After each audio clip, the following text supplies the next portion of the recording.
साथियों नमस्कार। पटना बिहार से मैं अमिताभ कुमार दास, आईपीएस 94 बैच, और आप देख रहे हैं मेरा अपना यूट्यूब चैनल दास बोले बिंदास। साथियों, इस चैनल में मैं आपको ऐसी जानकारियां भी देता हूं जिनको जानना जरूरी है, लेकिन जिनको ज्यादातर लोग नहीं जानते। आज मैं आपको दुनिया के सबसे शक्तिशाली दूरबीन की कहानी सुनाऊंगा। ये दूरबीन अंतरिक्ष में स्थापित है और इसका नाम है जेम्स वेब। ये बहुत रोचक और ज्ञानवर्धक वीडियो है। इसे खुद भी देखिए और आसपास के बच्चों को भी दिखाइए। साथियों, ये कहानी शुरू से शुरू करते हैं। जैसे भारत में अंतरिक्ष एजेंसी का नाम है इसरो, उसी तरह अमेरिका की अंतरिक्ष एजेंसी का नाम है नासा। नासा का फुल फॉर्म है national aeronautics space administration. NASA की स्थापना हुई थी 1958 में। ये शीत युद्ध का दौर था। शीत युद्ध, जिसे इंग्लिश में कोल्ड वार कहते हैं, वो द्वितीय विश्व युद्ध के बाद शुरू हुआ था। उस समय दुनिया में दो महाशक्तियां थी, दो सुपर पावर्स थे, एक अमेरिका और एक सोवियत संघ। तो दोनों महाशक्तियों में जो रस्सा कशी चलती थी उसे शीत युद्ध कहते थे। तो शीत युद्ध में ऐसा हुआ था कि 1957 में सोवियत संघ ने अपना एक उपग्रह अंतरिक्ष में भेज दिया था जिसका नाम था स्पुतनिक। तो अमेरिका ये सोचकर घबरा गया कि अंतरिक्ष में जो दौड़ है उसमें सोवियत संघ बाजी मार लेगा। तो उसके अगले ही साल यानी 1958 में नासा की स्थापना की गई। उन दिनों अमेरिका के राष्ट्रपति आइजनहावर हुआ करते थे। तो नासा की जब स्थापना हुई उसके बाद नासा ने एक से एक बड़े काम किए। उस पर तो एक अलग वीडियो ही बन जाएगा। तो ये जो जेम्स वेब अंतरिक्ष दूरबीन की मैं बात कर रहा हूं, ये नासा के द्वारा ही प्रक्षेपित दूरबीन है। अब हम जानेंगे कि ये जेम्स वेब कौन थे जिनके नाम पर इस दूरबीन का नाम पड़ा है। तो ये जो जेम्स वेब थे, ये नासा के एक प्रशासक थे, नासा के एडमिनिस्ट्रेटर थे, और 1961 से 68 तक 7 बरस तक नासा के प्रशासक रहे थे। ये बहुत कुशल प्रशासक थे और इनके कार्यकाल में नासा ने नई नई ऊंचाइयों को छुआ था और नासा के बहुत सारे मिशन थे। उसमें सबसे महत्वपूर्ण अपोलो मिशन था। वो सब इन्हीं की देखरेख में शुरू किया गया था। आप जानते हैं कि अपोलो मिशन के तहत ही 1969 में 1969 में चांद पर पहली बार मानव पहुंचा था, जब नील आर्मस्ट्रांग ने चंद्रमा पर कदम रखा था। बाद में जो जेम्स वेब थे, कुछ स्वास्थ्य कारणों से उन्होंने नासा से इस्तीफा दे दिया था, लेकिन इसके बावजूद नासा में उनका बहुत सम्मान बना रहा। इसलिए जब दुनिया की सबसे शक्तिशाली दूरबीन बनाई गई तो उसका नाम उनके सम्मान में जेम्स वेब अंतरिक्ष दूरबीन रखा गया। अब जब दूरबीनों की चर्चा शुरू हुई है तो नासा ने इसके पहले भी कई बड़े बड़े दूरबीन अंतरिक्ष में स्थापित किए हैं, जिसमें एक बहुत बड़ा दूरबीन था जिसका नाम था कि आज भी है, हबल टेलीस्कोप। ये जो हबल थे, ये एक बहुत बड़े अमेरिकी वैज्ञानिक थे, खगोल शास्त्री थे, एस्ट्रोनॉमर थे, और इन्होंने अंतरिक्ष में बड़ी बड़ी खोजें की थी।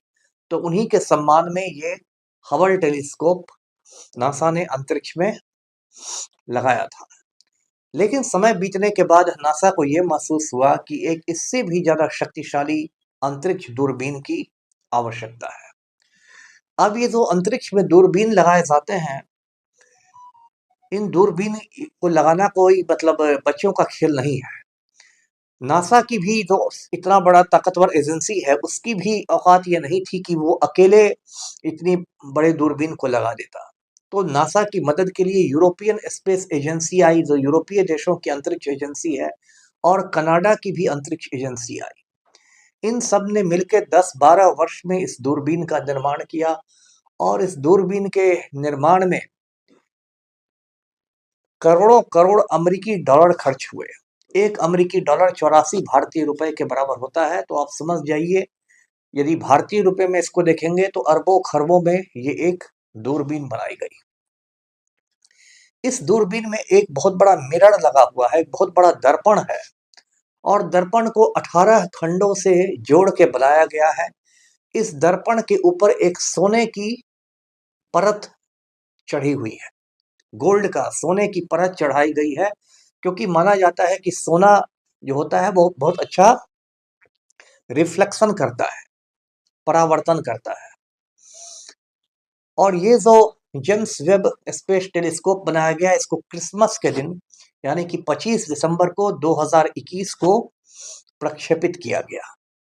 इसको एरियन 5 नाम के एक रॉकेट से ले जाके अंतरिक्ष में छोड़ा गया और फ्रेंच गायना में एक जगह है कोरू, कोरू से इसको छोड़ा गया। अब ऐसा नहीं कि ये जो दूरबीन था ये छूटते ही इसने काम शुरू कर दिया, पहले इसको अपने नियत स्थान पर भेजना था। अब देखिए हबल दूरबीन और जेम्स वेब दूरबीन में एक बड़ा फर्क क्या है वो समझिए। जो हबल अंतरिक्ष दूरबीन है वो पृथ्वी की कक्षा में है, यानी वो पृथ्वी के धरती के चक्कर लगाता है, लेकिन ये जो है जेम्स वेब अंतरिक्ष दूरबीन ये सूरज की कक्षा में है, यानी कि ये सूर्य के चक्कर लगाता है और ऐसे कहीं पर इसको नहीं छोड़ दिया जा सकता है। इसलिए एक नियत जगह थी जिसको L2 कहते हैं, लैग्रेंज 2, उस जगह पर इसको स्थापित किया जाना था। ये सब जो मतलब आप कह सकते हैं कैलकुलेशन होता है, ये सब जो गुणा भाग होता है, इसको बहुत ही सावधानी से किया जाता है, क्योंकि जरा सी चूक पर वो पूरा का पूरा दूरबीन ही भटक जाएगा। तो दिसंबर 2021 में ये छोड़ा गया और जनवरी 2022 तक ये अपने नियत स्थान पर पहुंचा, L2 जो मैंने कहा। और L2 पर जाके ये सूरज की कक्षा में स्थापित हुआ, सोलर ऑर्बिट में, और वहां जाके इसने सूरज के चक्कर लगाना शुरू किया। अब ये जो है जेम्स वेब जो अंतरिक्ष दूरबीन है, माना गया है कि 5 साल तक ये बहुत बेहतरीन तरीके से काम करेगा। उसके बाद इसकी क्षमता में कमी आती जाएगी और 10 बरस तक ये कम क्षमता पर काम करेगा, और ऐसे यदि सब कुछ बहुत अच्छा रहा तो ये 20 बरस तक काम करता रह सकता है। तो मोटा मोटी इसको 5 वर्षों तक के लिए भेजा गया है। अब L1 और L2 से मुझे बात याद आई कि इसरो जो भारतीय अंतरिक्ष एजेंसी है उसने भी कुछ समय पहले एक रॉकेट छोड़ा था, उसका नाम आदित्य था। आपने नाम सुना होगा, आदित्य का मतलब सूरज होता है। और वो जो है वो L1 पॉइंट पर जाके घूम रहा है ऑर्बिट में, सूरज के ऑर्बिट में। और L1 पॉइंट की ये खासियत है कि वहां पर जाके जो पृथ्वी का जो गुरुत्वाकर्षण है और जो सूरज का गुरुत्वाकर्षण है वो बराबर हो जाता है। तो आदित्य 1 जो है भारतीय रॉकेट वो L1 पॉइंट पर जाके घूम रहा है, और ये जेम्स वेब जो है अंतरिक्ष का दूरबीन ये L2 पॉइंट पर जाके घूम रहा है।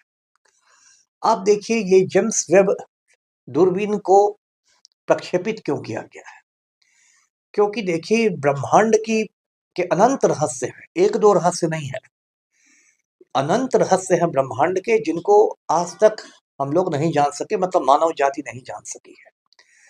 तो जेम्स वेब का मुख्य उद्देश्य है कि ब्रह्मांड के इतिहास में ताक झांक करना।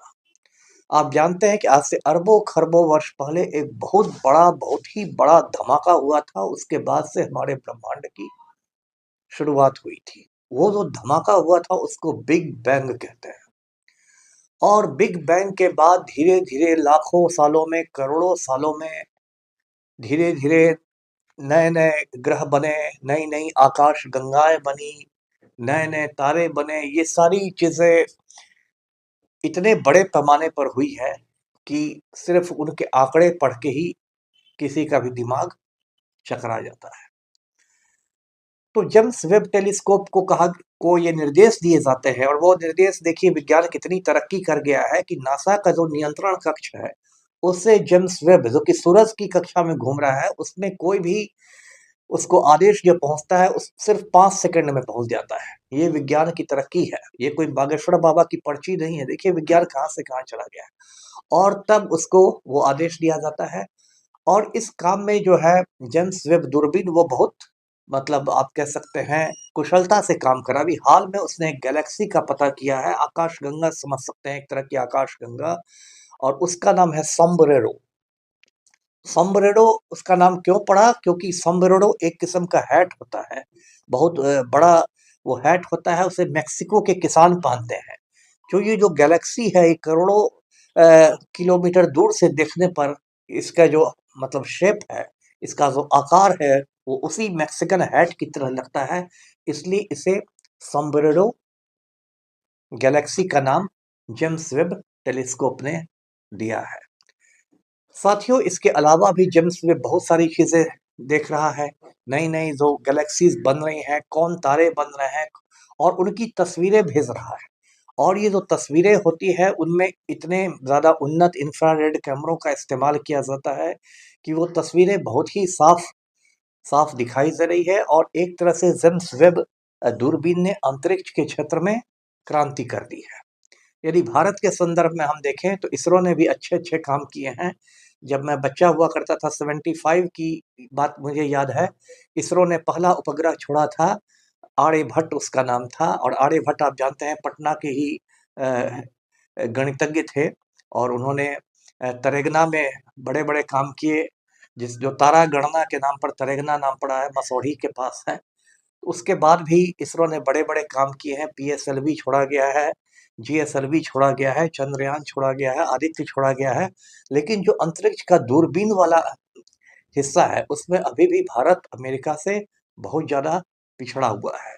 भारत में के साथ समस्या क्या है कि यहाँ इतना ज़्यादा भ्रष्टाचार है कि यदि हिंदुस्तान में किसी अंतरिक्ष दूरबीन को बनाने की बात होगी और उस पर मान लीजिए 50,000 करोड़ रुपए का खर्च आएगा, तो सबसे पहले तो उसमें कमीशन खोरी शुरू होगी, और अंत में वो पूरा का पूरा ठेका गौतम अडानी को दे दिया जाएगा। तो इसलिए भारत अभी भी बहुत पिछड़ी हालत में है। भारत के लोग मस्जिद के नीचे से शिवलिंग ढूंढने में ही लगे हुए हैं, लेकिन अमेरिका के लोग जेम्स वेब अंतरिक्ष दूरबीन बनाकर नई नई आकाश गंगाओं की खोज कर रहे हैं। यही फर्क होता है एक महाशक्ति में और एक पिछड़े देश में। आज का वीडियो यहीं तक था। वीडियो को लाइक करें, शेयर करें, चैनल को सब्सक्राइब कीजिए। धन्यवाद। जय हिंद।